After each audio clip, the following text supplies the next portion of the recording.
इसके लिए फिर वो आएगा इतना सबर, इतना सबर, इतना सवाल सबर। लोग यही लेकिन कह रहे हैं कि सवाल लोग ये कहते हैं हाँ। कि इतना सबर, उसके बाद भी क्या कहते क्या हैं? Sheikh What Atif next? भी सबर करने के साथ, क्या शेख आतिफ की भी सबर की कोई क्या सबर लिमिट के है? बाद भी सबर?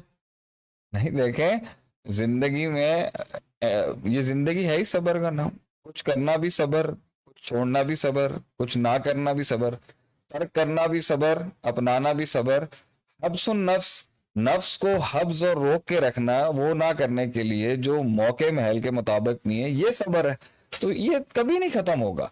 पॉइंट ये है, स्ट्रेटजीज बदलती रहेंगी।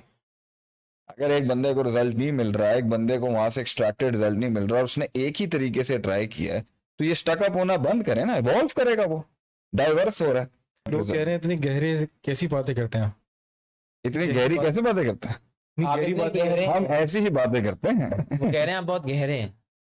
नहीं, ये बात ना करें, मतलब ऐसी कोई बात नहीं है, आगे चले।